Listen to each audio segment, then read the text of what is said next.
Magandang gabi po muli sa ating lahat. Welcome po ulit sa ating prayer and fasting daily devotion na ginagawa po gabi-gabi sa ating iglesia na sa tuwing ika-7 po ng gabi. Tayo po ngayon ay nasa season 29 po ng ating daily devotion na may tema po na Awesome is our God.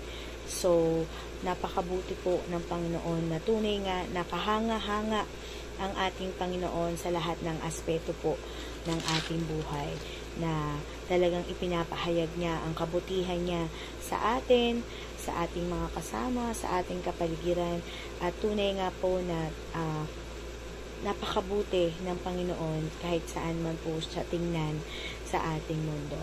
Ngayon po, ang aking naatasan na sipi ay sa Psalms 92:15 o Awit 92:15 na sabi, "Ito'y patotoo na si Yahweh, ang tunay na matuwid, siya kong sanggalan, matatag na batong walang karumihan."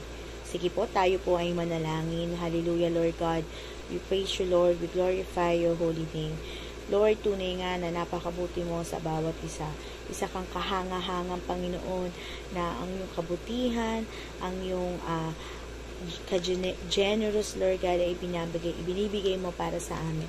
Tunay nga, Lord God, na ikaw, Lord God, ang laging nandyan, na nakikinig sa amin sa araw-araw, Panginoon. Lord, buksan mo ang bawat puso, ang bawat kaisipan, ang bawat tenga, Panginoon, ng mga taong makakarinig, Lord God, ng iyong mga salita na namumula sa iyo, Lord God, na ginagamit mo ako, Lord God, para maipahayag sa bawat isa, Lord God. Lord, patuloy mo kaming bigyan ng kalakasan, kagalakan, Panginoon, upang makapagpatuloy sa iyo, Panginoon. Patuloy na ikaw, Lord God, ang maitaas sa bawat buhay namin. Ikaw ang marinig namin sa araw-araw mula sa aming pagising hanggang sa aming pagtulog, Lord God, na ang iyong kabutihan ang maisabuhay namin, ang maisagawa namin sa aming pang-araw-araw na gawain, Lord God, sa bahay man yan o sa aming mga trabaho, Lord God.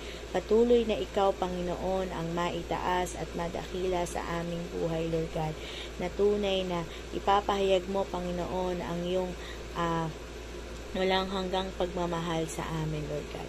Lord, samahan mo po kami sa oras na ito na maipaintindi sa mga nakikinig, sa mga nanonood ang iyong mga salita at maitanim sa pinakamalalim na bahagi ng kanilang puso at isip at maisagawa sa kanilang buhay. Salamat po. Ito po ang amot-samot dalangin sa iyong dakilang pangalan ni Jesus. Amen, amen, amen, amen. Sige po, ulitin ko po ulit. Tayo po ay nasa Awit 92:15 na ang sinasabi daw po, si Yahweh daw po ay matuwid. Tunay nga po na matuwid si Yahweh dahil siya po yung nagbibigay sa atin ng direksyon. Siya po yung nagbibigay sa atin ng kung saan po tayo pupunta, kung saan po tayo dapat magtungo para sa kanyang kaluwalhatian. Sabi nga po sa mga kawikaan na ang matuwid ay binibigyan ni Yahweh ng kasiyahan. So, ang bawat po na matuwid sa Panginoon ay may kasiyahan sa Kanya. Patulad nga po natin na kahit anuman po yung dumating sa ating mga problema, anuman po yung mga pinagdadaanan natin, financial, emosyonal, physical man, o anuman po yung mga kinakaharap natin sa buhay. Pero alam natin na nandyan si Yahweh, ang ating Panginoon, na handang makinig, handang ibuhos yung kanyang kabutihan para sa atin. Sabi, ngunit ang masamay kanyang ginugutom naman.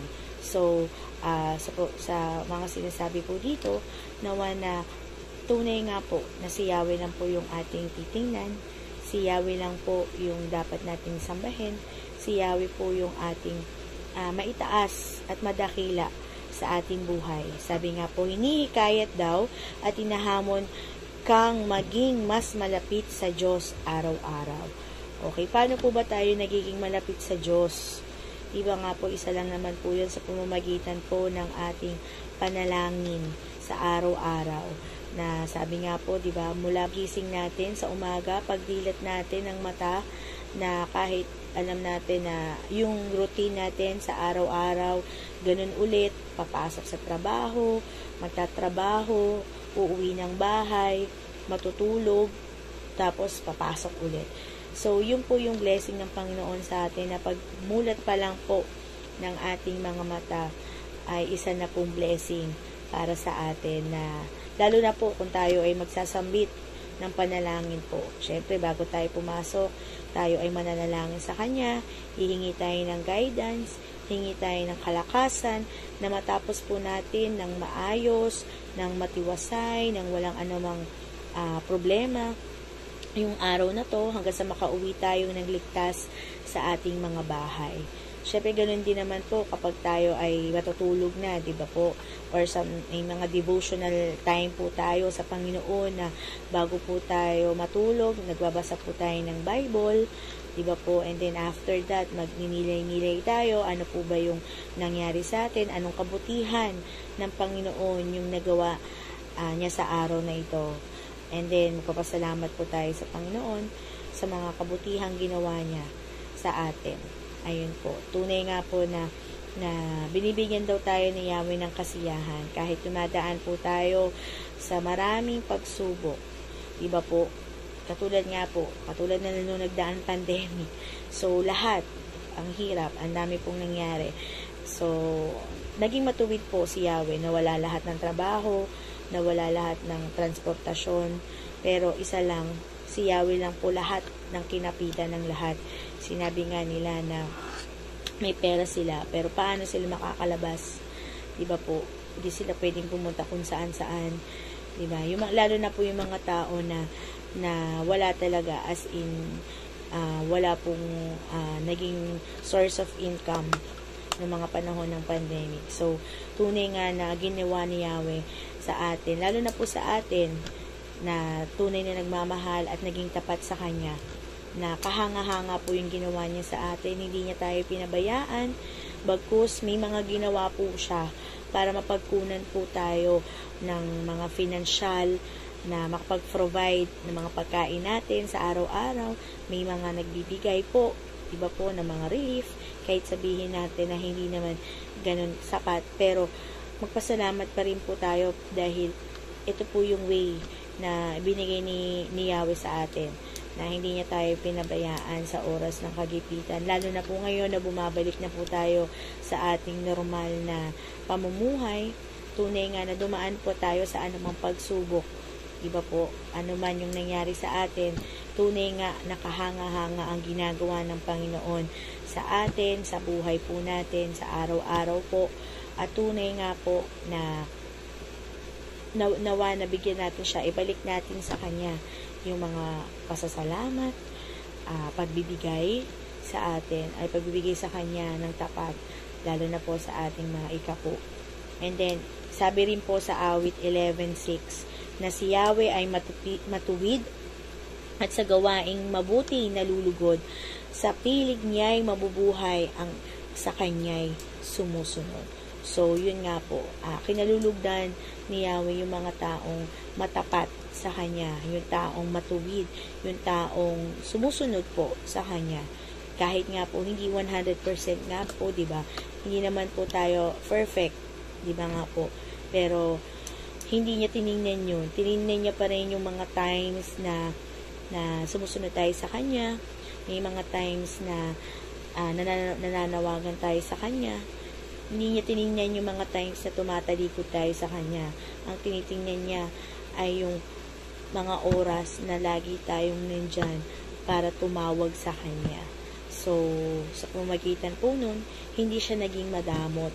Hindi siya naging selfish na ibigay yung mga hinihingi natin. Even though, kahit minsan, nadidelayed, kala natin hindi na sinasagot ni Yahweh yung mga prayers natin.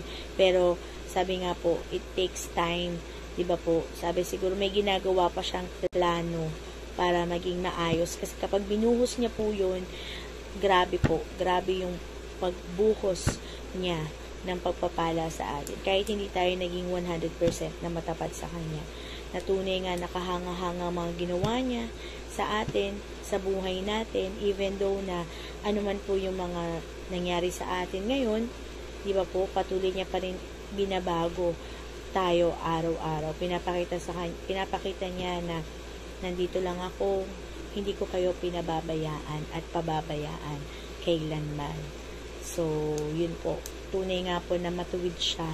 At ano man po yung mga, yung bato na panghahawakan natin sa Kanya, kahit ano ay walang karumihan para sa ating Panginoon. So, ayun po, nawa po na nakapagbigay po ako ng kaunting inspiration para sa atin, at alam ko po na may sasabuhay po natin ito na maging kalakasan po ng bawat isa, ang pagpapanangalan sa pakikinig po ng ating daily devotion, patuloy po na lumago po ang ating mga spiritual na pananampalataya para sa ating Panginoon, na anuman po yung kinakaharap natin sa araw-araw, nawa po na wag po nating kakalimutan na nandyan po ang ating Panginoon para damayan tayo, para po bigyan tayo ng kalakasan, para bigyan po tayo ng kagalakan sa ating mga buhay, at tunay nga na siya ang kahanga-hanga sa lahat. Wala na pong iba kundi ang ating Panginoon, kahanga-hanga sa lahat ng aspeto ng ating buhay. Kaya po, maraming salamat po sa inyong pakikinig. Tayo po ay manalangin. Lord, salamat po sa mensaheng ipinagkaloob mo sa mga oras na ito. Nawa, Panginoon, na maitanim ito sa aming mga puso, sa aming mga isipan. Nawa, Lord God, na maisabuhay namin ito sa araw-araw.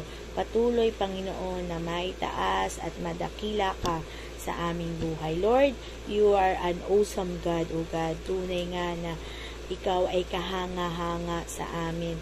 Lord God, tunay nga na ang iyong kabutihan, Panginoon, ang lumukob sa bawat isa. Lord, ikaw ang makita, ikaw ang maranasan namin sa aming buhay. Lord, salamat po na patuloy kang nandyan, na nakikinig sa amin, Lord God, na hindi mo kami pinababayaan. Even though, Panginoon, na may mga pagkukulang kami sa iyo, Panginoon, hindi mo pa rin kami nilet go, Lord God, bagkus buong lakas, Lord God, buong puso mo kaming tinanggap sa iyong harapan, Panginoon. Salamat po, Lord God, na patuloy kang nandyan, maitaas at madakila. Lord, ingatan mo po kami sa araw-araw, patuloy na, Lord God, ang gawain ito ay mas lalo pang lumago, Lord God, at patuloy na maging kalakasan po ng bawat isa, lalo na po sa amin, sa aming iglesia. Lord God, ingatan mo po ang bawat tao na sa araw-araw na nagsasalita upang makapagbahagi ng iyong mga salita na maituro, Lord God, sa iba.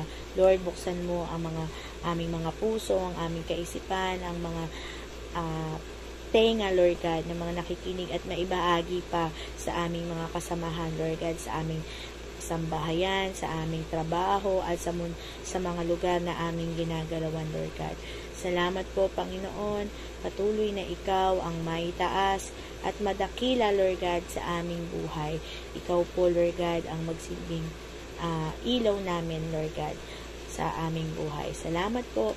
Ito po ang amot-samot na langin sa iyong dakilang pangalan ni Jesus. Amen, amen, amen.